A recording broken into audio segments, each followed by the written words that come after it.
Right, you'll sort of see that I'm an old git. And one advantage of that is that this is not my first recession. First recession was, for me, was the early 1980s when I was a long-term unemployed punk from Luton. And the last 30 years, I've been working progressively around the issues that inspired me in those early days to try and go to university, having dropped out of school, well, thrown out actually, about trying to work out how we can deal with unemployment as an issue and some of the surrounding issues around why kids from deprived backgrounds don't progress as well as they might do in society.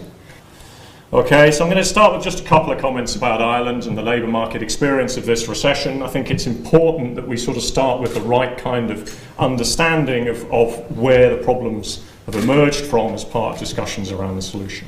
Now, you know, Ireland got the set of all the things that went wrong in the last boom. You know, the overlending of banks, the housing boom, the collapse in trade meant Ireland sort of collected the works. But given the size of the shock to GDP that Ireland suffered, its unemployment record has been amongst the worst in developed nations. So that size of the shock has transmitted into unemployment worse than for most other developed nations. There's a few numbers, yeah. So there's a sort of set of countries where the unemployment experience has been broadly in line with the GDP experience. Okay. Ireland being one of the kind of the worst in unemployment experience, but there's been a bunch of other countries who've responded somewhat differently to the shocks, particularly the European countries which have tried to use job sharing or hours reductions rather than unemployment as a means of trying to adjust to declining demand, which have led to vastly different unemployment experiences. Okay, so the unemployment severity that Ireland is suffering is not just the recession. It includes a substantial element of the response to the recession. Now, in Ireland's case, that's something to the extent to which the government finances collapse much quicker in Ireland than most other countries. So maybe say it's a constrained response, but it is a policy issue, the extent to which the recession has turned into unemployment. You know, in most other countries, we've seen nothing like as much damage done in terms of unemployment. Okay. So this is what I'm going to talk about. Why are youth hit particularly hard in recessions? What do we know about this kind of story? The long-term effects of youth unemployment, the exposure to long-term unemployment in youth, consequences it has on people's lives. I can't avoid talking about the macroeconomics. If we're talking about unemployment, we've got to talk about jobs. However, as has been discussed already, the options are pretty bloody constrained for Ireland at the moment. Things are in a situation where the ability of the government to respond effectively to the size of the problems that it faces have been severely constrained by the size of the banking collapse. And then I'm just going to talk about what it can do, or what can be done in terms of the dealings of the relationships with individuals who are experiencing unemployment. Unemployment is not universal. It's incredibly concentrated on certain individuals and certain sections of society. There are things that you can do about that which prevent some of the long-term damage to people's lives. And it's those kind of areas which I'm going to focus on here because so much of the rest of the debate is constrained. Okay. When a recession comes along, firms shed labour for two principal reasons. There's the emergency stuff, right? That, you know, the firm is facing collapse, it is in danger of going out of business, and indeed many of them go out of business, and they just shed labour wholesale. It's almost, you know, it's not thinking, in a sense, it's just emergency survival, yeah? That leads to redundancies, but most employment shedding is not done via that route. It is done because firms are changing their expectation of labour needs. The ones that survive are changing their sense of where they want to be in terms of employment levels in 2-3 years down the line. Okay. Because of that, because workers are valuable to them, experienced workers, people who know the business, know the organisation, is that what you tend to see is the principal means of adjustment is recruitment freezes, not replacing people when they retire, etc., etc. And that means that the employment loss, if you like, falls hardest on those who are trying to enter the labour market rather than those that are already there. And in this recession, even more than in past ones, that has been incredibly true. That we're not seeing, you know, lots of rises in unemployment amongst the prime age and older workers relative to previous economic recessions. It is far more focused on young people. And it's because they are being, in a sense, the door is being shut at the entry point rather than wholesale job losses amongst existing workers. So that's one reason why it falls particularly on young people. It is that the door is shut in terms of new jobs rather than major redundancies as being the primary method of adjusting. Okay? But that initial impact, that's the first sort of survival kind of stage, has two sort of follow-on sort of side effects, or no, next steps would be the better word, which concentrate unemployment on certain parts of the population. Okay? The first is that a lot of people who lose jobs early on in a recession or in the prime stages of recession, those that are well educated, those who are well connected, have got that labour market experience, work their way back in. They tend to come back in lower wage jobs than they left. Yeah, so the bankers who lose jobs come back. They may not be bankers anymore. They may be taking 15, 20% pay cuts, but they do come back into the labour market.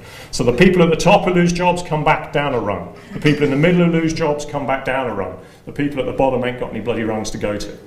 Yeah? And so the concentration sorts itself out 2-3 years after the recession hits to be focused on certain sections of the population. Young people again, the less educated, the concentrated areas of poverty where people with those characteristics tend to live, and the side effects that flow from that, which is the lack of local demand, the shops closing, etc., means that unemployment rapidly concentrates on certain sections of the population.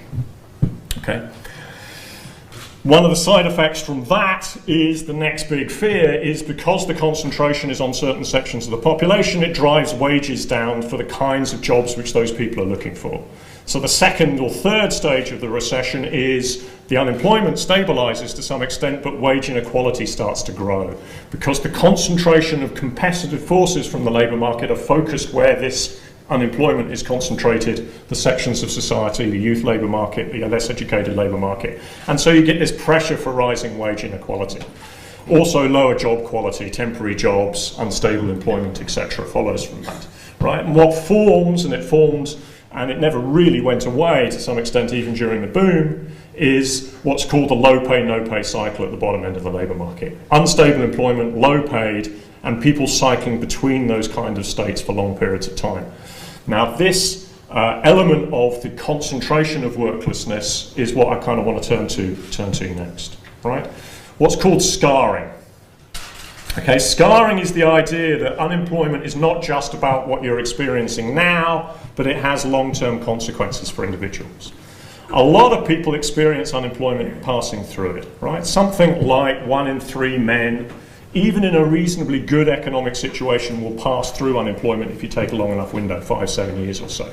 But most days of unemployment are concentrated on a few individuals. Half of all unemployment days falls on around 5-6% of the population.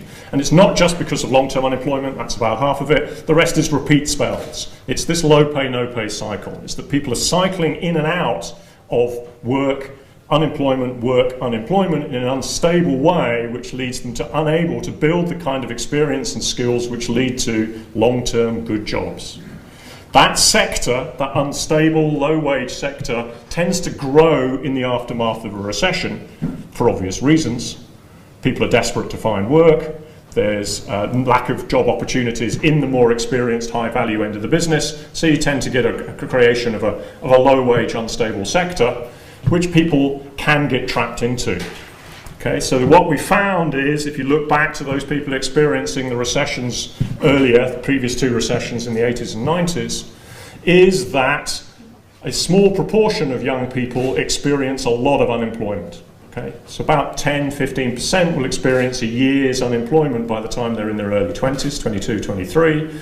And those people experience unemployment again and again for the rest of their working lives. Okay, I put up some numbers there, right? If you look at those people experiencing a year's unemployment by 23, they spend, another 30 months out of work between 23 and 30. They spend something, another 6 months after that, between another extra 6 months above the ordinary, between 30 and 40. There's this concentration of unemployment for the rest of people's working lives when they get shunted out of the labour market when they're young. Okay, when that failure to connect. And it's around this low pay, no pay cycle. Now, we've done a lot of research around this. Is this because people are less educated, less skilled? where they live, etc. And some of it is. Some of it's because of poor educational attainment, some of it's because they're living in depressed neighbourhoods, etc. But a good half of this extra concentration for people's lifetime, of working lifetime, is because of simply experiencing youth unemployment in high dosage. These are the scars of having long-term unemployment focused on individuals. It costs them, it costs society, and it is avoidable. We can avoid this concentration on certain individuals. We can avoid the extent to which certain people pay lifetime costs for these kind of recessions that we're experiencing. Okay, the same story is about wages. The same people experience wages when they are working, which are 15–20% below other people, given their characteristics, given their education, etc., etc. You get these kind of jobs, and this is the kind of low pay, no pay cycle. There's also an intriguing literature which says that there are major health consequences from this. Yeah? Now, the obvious ones are sort of depression from long-term worklessness and alienation from the labour market, which has been well documented, but new research is also highlighting from amongst these people higher rates of heart attacks, early death, family breakdown, okay, you name it. Yeah? Gets the bloody lot. Okay, so the high concentration costs those individuals dearly for the rest of their working lives. And in the UK, the phrase that's been coined for that is the lost generation.